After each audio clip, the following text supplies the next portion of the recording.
All the nationals are over. The NAWCQ is finished. EUWCQ is concluded. There's not much else to do for content. Ran out of ideas. Ran out of skits to roll. I didn't stall for time. Anyone with a brain would realize it was a joke. Can't think of anything original to talk about. Where I jokingly made a video. I jokingly banned. It's like banning a rabbit. A rabbit did nothing wrong. Why don't you go ban that rabbit? Therefore, you know what that means. Why don't you go ban a cat? It's the return of the infamous banlist channel. Break in case of lack of ideas and originality. It's free content! Well, drumroll. My top banlist hits for this season is... no changes. Okay, fine. I'll make some changes just because you guys will get really mad if I make an entire video and not actually make any predictions. This ain't my first rodeo. I know how the YouTube works and I know what you guys are after. But seriously, it's something to think about. Do we really need a ban list purely for the sake of having a ban list? If we consider the products that are coming over the next couple of months, nothing is actually on the horizon that's going to shake up the format in the same way a new meta contending deck like Zoo or I guess Orcust did. So this idea that we need a ban list whenever there's a ban list like date incoming, I don't think necessarily has to hold true. In fact, the OCG once upon a time, maybe I think even about a year or two ago, said when they got a new ban list due date or whatever you want to call it, they said no changes. I'm pretty sure this is a common thing in other games as well. I'm fairly certain Wizards of the Coast, who handle Magic the Gathering, once also said no changes. Hashtag no changes. Murdering the current decks like we usually do after the season ends is probably a little bit preemptive and a bit over the top considering how we just don't have anything else to play with. I mean, what are we going to go back to playing like ABC? I mean, ABC is pretty good when all the best decks are murdered, right? Like,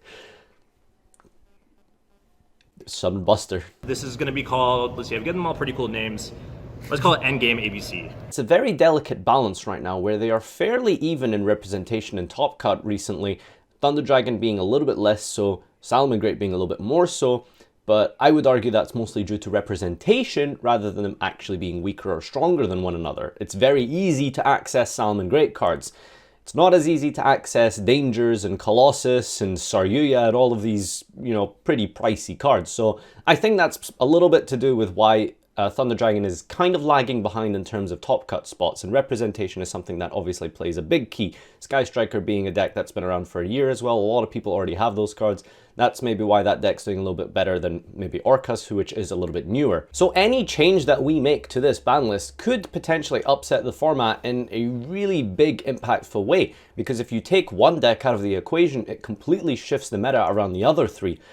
So we have to make sure that when we balance the format, we balance it in a very minor but fair way. The first deck, of course, to start with, I guess, will be Sky Striker. Now, originally, Konami went ahead and limited Kagari before the national season started. For the most part, I thought that deck was done and dusted, but as we saw recently, it had a decent turnout at the WCQs, at the playoffs especially. So the deck is definitely not dead by any stretch of the imagination, and I'll say it a second time in the video because you guys are obsessed with it. Farfa was wrong. Sky Striker did not fall off the face of the earth. In fact, quite the opposite, seemed to come back even stronger than before because people weren't expecting it. Mystic Mine in the Striker deck is really unfair and hard to deal with a lot of the meta decks. So my singular and only hit to Sky Striker for this list is Engage to 1. There's a few angles we could have tackled this. We could have maybe further put Widow Anchor to 1.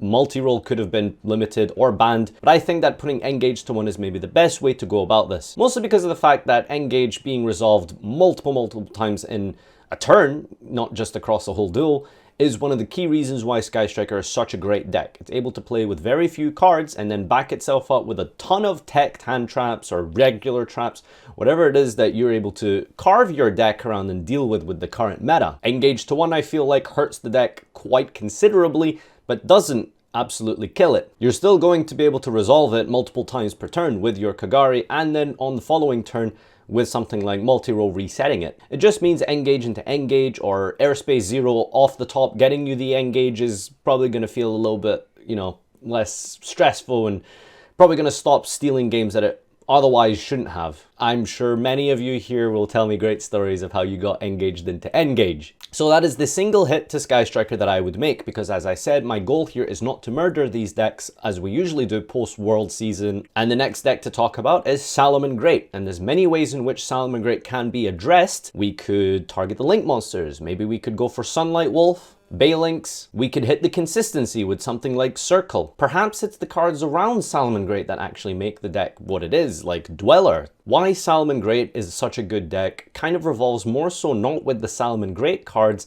but with the cards that synergize with it. I would say the best card in Salamangreat is like Phantasme. Salamangreat I think is a deck that does well because it does so much with few cards. A singular Gazelle gives you almost the full Salamangreat combo, and then you've got 4 other cards to defend your board with, and then you can do it all again next turn. That's why I think Salamangreat is such a good deck. It has a huge arsenal of tech, hand traps, and regular traps, kind of like Sky Striker, but I guess it has a little bit more of a combo. So my hit for Salamangreat is going to be 1 singular touch to Gazelle being limited. You're still going to be able to have 7 copies in your deck with Signet Mining and Salamangreat Circle. It's just going to be a bit of a consistency hit, and should anything happen to your Gazelle, it's going to be way more detrimental than it currently is, and where you just have 2 more in your deck and you don't really have to worry about it. Gazelle to 1 is very similar to how it was handled in the OCG, and I think that's probably the best way to go about it. Salamangreat is still a very good deck in the OCG. In fact, it probably is the best deck currently in the OCG, but I think that's more so of the fact that they have way more better tech cards that help the Salamangreat deck,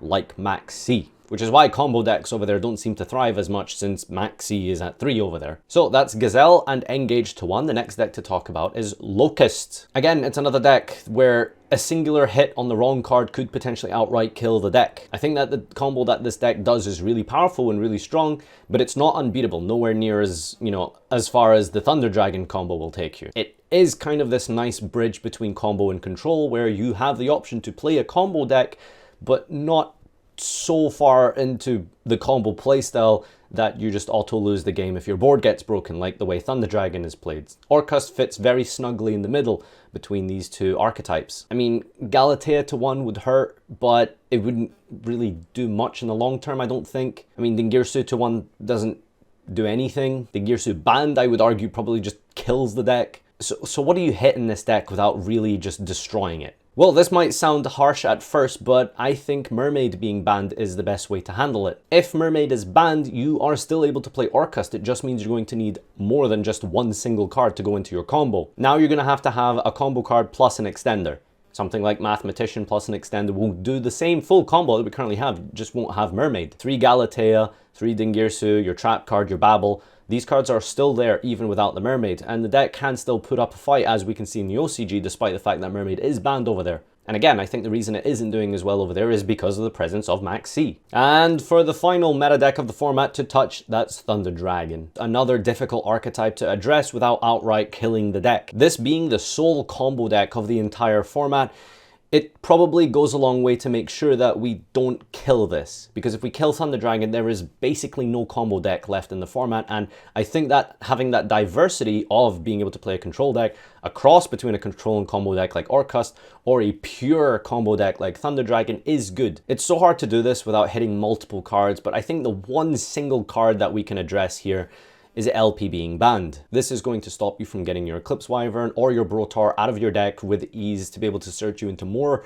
dragons or thunder cards that help you spam the board even more.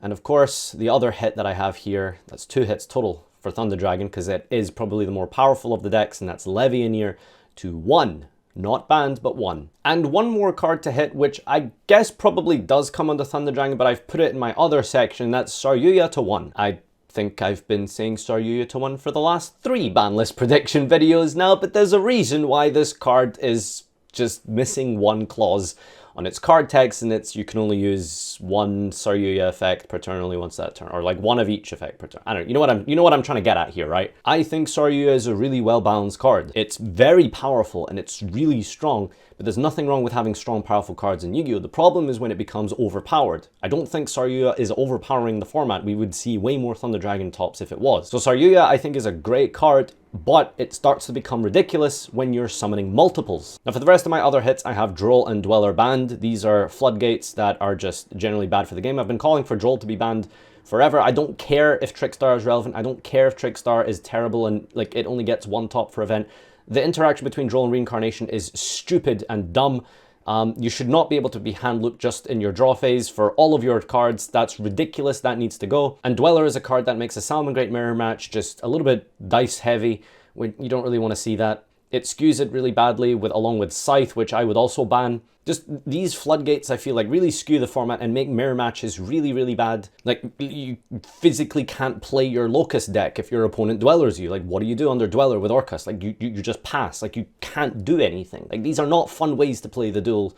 You guys might disagree, but I don't care. It's my video. Some cards to come back. I think Pendulum needs a boost. Pendulum has really fallen from grace. The deck is just barely getting one top per event. Pendulum needs some kind of boost if it's not going to have access to the Guard Dragon combo, and I believe double Iris to 1 should assist that. You're going to have your standard Pendulum board now, maybe without a bunch of the Guard Dragon stuff. You'll be going back to the old way we used to summon Vortex Dragon, that's with Absolute Dragon, but now in the process you can also potentially get the Trap card. Pendulum hasn't done anything for almost a year now. I think it's about time they get some kind of support, because the fact of the matter is the Endymion stuff was good, but clearly not good enough to bring the deck into a top tier meta deck, which we were hoping it would be. And the one other card that I have coming back here is Face Off to 3. I think Draco Face Off was an insane card back in the day, but Master Rule 4 has completely warped how Pendulum functions, and I don't think Face Off will be anywhere near as powerful as it once was. Yes, it helps you get into the Electromite very easily before your Pendulum summon, but you know,